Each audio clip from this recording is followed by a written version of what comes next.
All right. Um, yeah, I'm pretty sure there's another one from Liz from a while ago. Neil Peart of Rush. Full interview, House of Strombo. We did one. We did the moving pictures track by track, and I think I did another one of Neil. I think, but anyway, yeah. Let's go. Hey, good day, sir. How are you? Good day. Nice to see you again, Welcome to the home. How's fellow things? rider of the wilderness. That's right. I look forward to your books because it helps me deal with the winter and prepare for the next riding season. Yeah, well, there's a certain element of consolation that I'm glad to share in that sense, in that I have a friend right now who's laid up, for instance, in the hospital and that, and I sent him a copy of the book because he's another motorcycle rider. I said, this not to remind you of what you're missing, but to re-inspire you for the future. And a comparison like that, or in wintertime too, to read these stories over, at a time when you're not able to take part in those activities. Far and near is this book. And so this does stuff like your last book where you posted online and people would have access to this material. But talk about the idea of giving them a hard copy and essentially. Yeah, there's a satisfaction just in the doing of a craft, and putting words together is my oldest instinct, and trying to communicate in that way. Before I discovered drums, I discovered words, and consequently that became a lifetime ambition to try to share those things. So I do take pleasure in just putting them together, and especially since I kind of have the hybrid form of using photography and words to try to bring people to the places that have moved me, and talk about the people there and the experiences that I've had as a human being, as an audience of nature, and all of that sharing. But there is nothing compares to putting that into a real book, and hopefully this craft will survive, that people will always want objects to hold, because as much as I enjoy looking at the stories online and seeing the photographs, and they're nicely designed and presented, and I take a lot of care with the editing and so on, and the actual content, as you would say, remains the same, but the presentation is so much different. And one of the elements that I remark on in the foreword to the book is I want people to know care has been taken here, and when you've made something carefully like that, and music, one of the things that we try to hold on to and are desperately holding on to is presenting it as a physical object, combined with other graphic arts and with the art of making things. I remember it started the conversation in my head, at least in the late 70s and into the 80s. I kept hearing an awful lot about the disposable generation, and this was the generation where there was no care given to almost anything. And we're decades into that now. That's very interesting. And yes, we have absolutely seen the retrenchment of people in the artisanal word.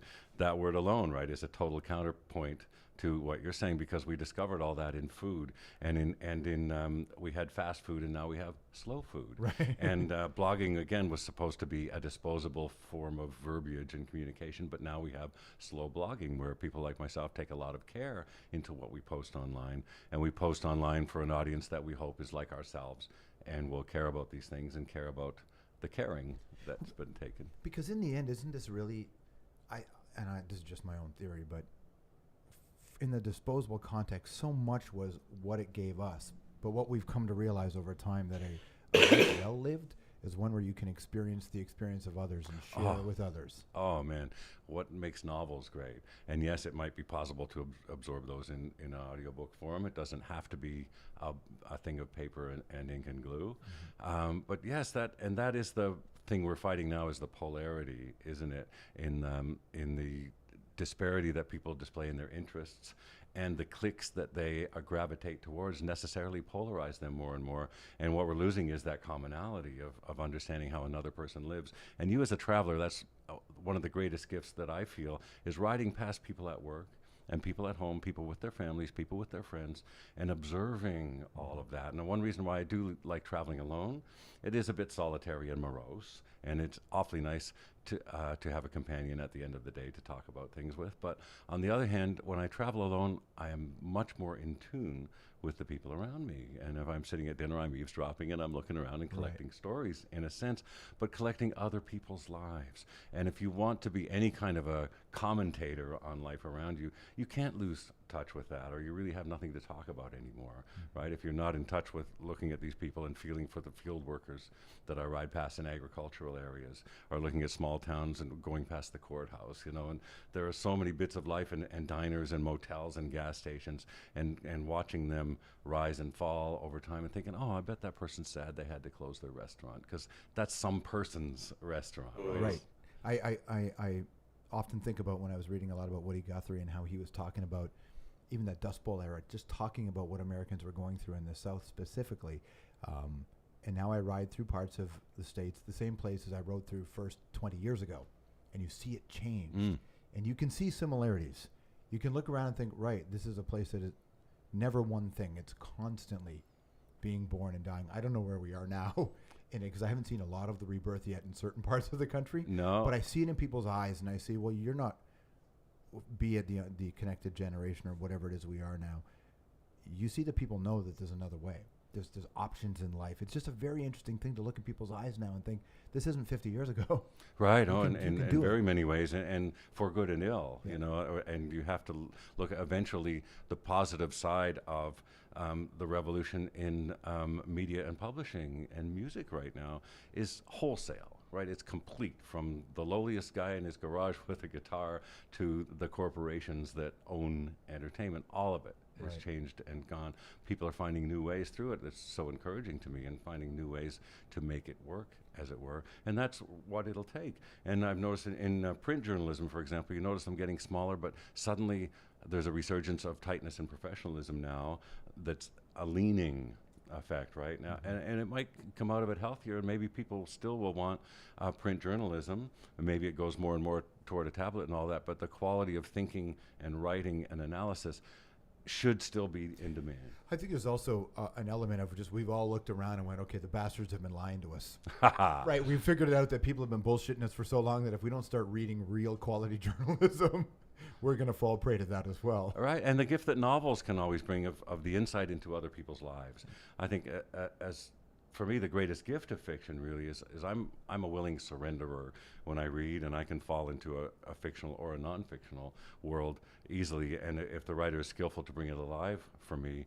And I'm exposed to those sides of life, and like you described, not just in history, but in the present day, and to develop a true empathy for other people, and not to be judging them as the architects of their own destiny, which very few of us, let's face it, have the privilege to be. That's right? true. We're so much circumstantial of what was allowed to happen to us, and then what we maybe had the character and the good fortune, again, of genes to take advantage of.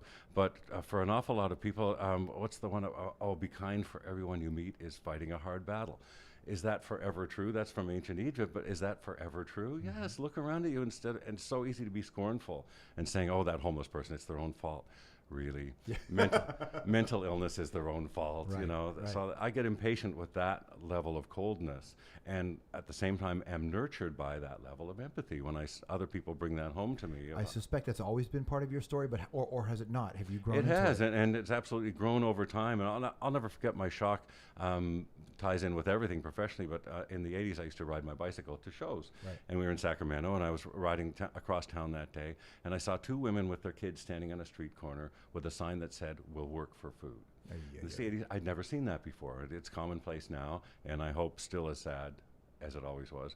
But I was shocked to see this. And again, these were not reprobates. And I grew up with, you know, the hobo jungle in St. Catharines when I was growing up and all that. And you grew up, and at that time too, I thought they knew a secret. Like when I was a little boy and I knew about the hobo jungles and all that, and I thought, oh, they retired from the world because they knew something that we don't know. Something like you just said, right? Yeah, and they probably do, by the way. They may well have. Yeah, and looking back at hobo culture has not been examined as much as it might be. I think it was remarkable through the Depression years, the secret language and code letters they used to put places and how they survived all that. And I see a bit of that in RV gypsies. There's a comparable subculture going on right now. I see around the back streets of LA where people live in old wrecked up RVs, and they must have some wireless among themselves telling them what streets are safe to park on, and finding some way outside the system. Down on Rose Street in Venice Beach, I see an awful lot of them pop in and out, and there was one that was on my street, and I always look in that, they put newspapers on the windows, and I think, the Tom Waits lyric, you know, what's he building in there? All right. What's he building? But not from a place of uncomfortableness. I just like, I bet you it's That's really mine cool. is curiosity, absolutely, as it was as a little boy. I was curious about those hobos. I suppose all this can't not impact your lyricism. Oh, I absolutely hope that it does. And I traveled a lot in Africa in the late 80s and 90s, and certainly it changed me forever and gave me a level of generosity and understanding that does and should change you forever. And to to where I could never stand to hear anybody complain about slow room service again.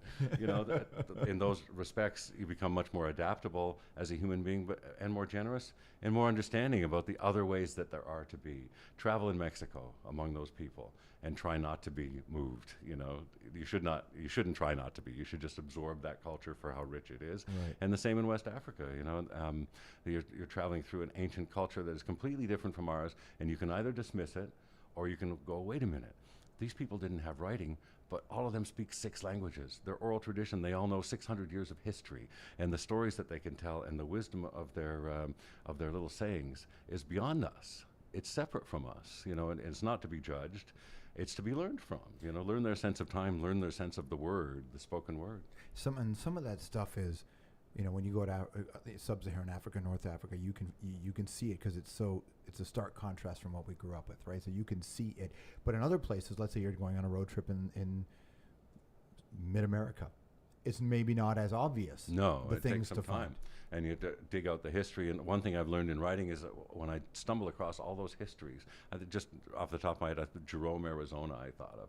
That's a tiny little hillside dot of artist community now. But when you look back on it, There's that famous hotel that's not too. There's a whole mining camp, right? Yeah. That's right. It was and in the early 1900s, it was the wickedest town in the West. Yeah. And they gave this list of all the terrible things that were happening there. And as I go along now, I plant for my readers. Look, there are a lot of stories here. If you're interested, I want to keep moving with the rest of the story for the rest of my audience. But if you're interested, man, there are stories there.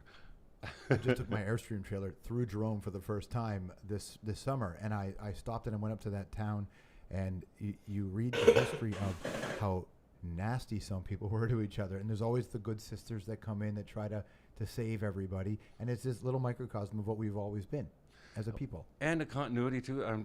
Last time we worked through Mississippi and Alabama, a lot of times if we do a show, typically you have a day off in a show.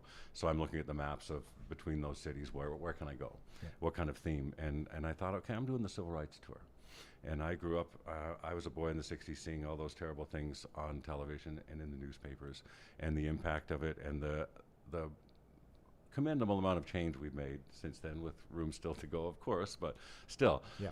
And I'm going to go to Selma, Alabama, and read up on those places and reconnect with that history that is all of our history and affects the world as it is now, and try to bring that back to life in a way that I can share it with the reader and say, here's why this matters. Here are the little things that matter. Here are a few songs that matter.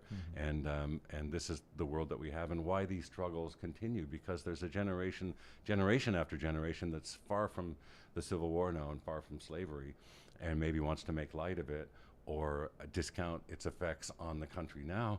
But in fact, you can't. You can't. What's the song that we should play? Oh, to connect you to that time. Gee, yeah.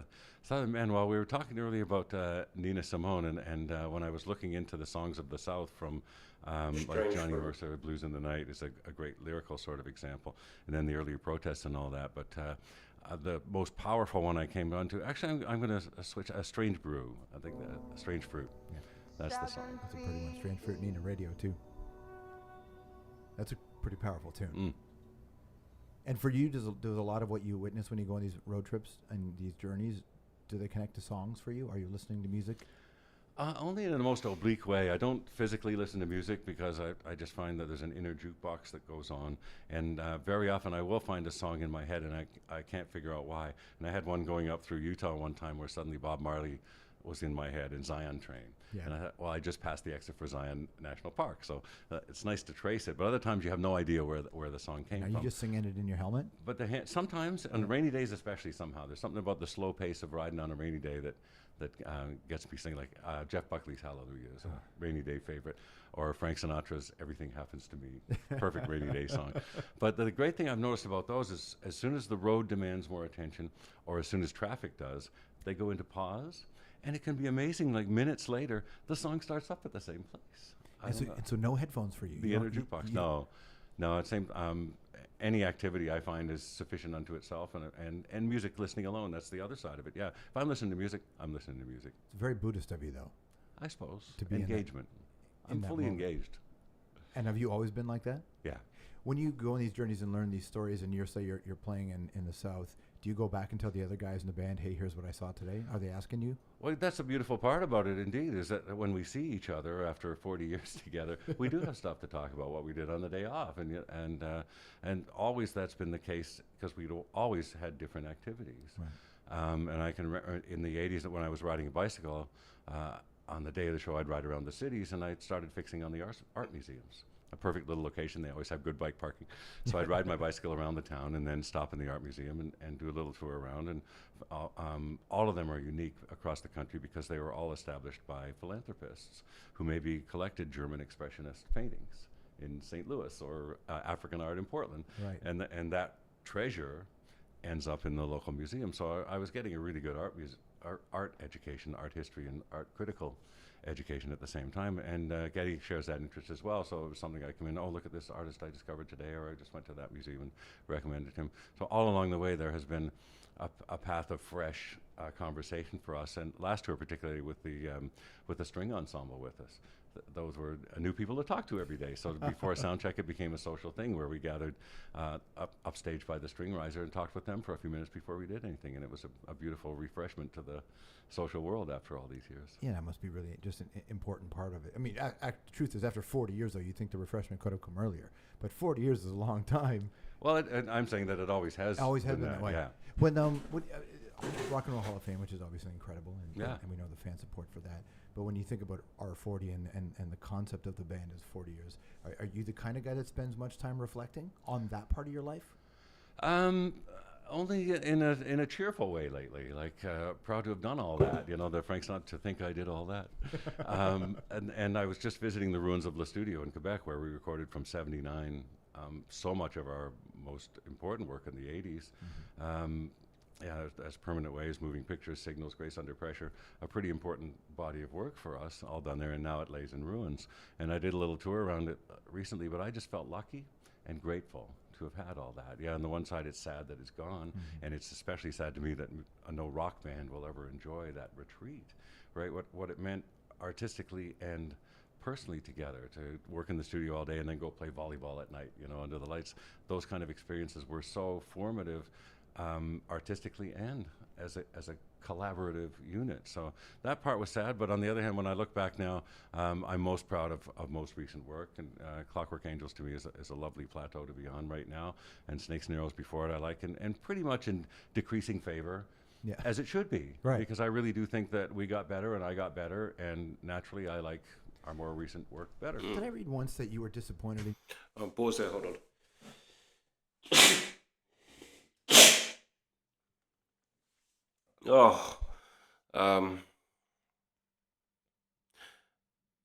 He's such a good talker. He's such a good, I can see how he's the lyricist of the band because of just how eloquent he is. In just, yeah. I noticed it about the last interview I watched of him. Like, he talks very quick and there's a lot to kind of unpack. It's kind of, you really do have to concentrate with him because he does talk quick. And they are just these kind of rolling ideas, which again is a sign of a creative person, which I mean, it kind of goes without saying that he is. But you kind of get that vibe from this band though, that to know that, do you know what I mean? They're not the band that was falling out of bars, but they're the ones, cycling to art museums and art exhibitions all around America, and yeah, I bet his book is quite fascinating from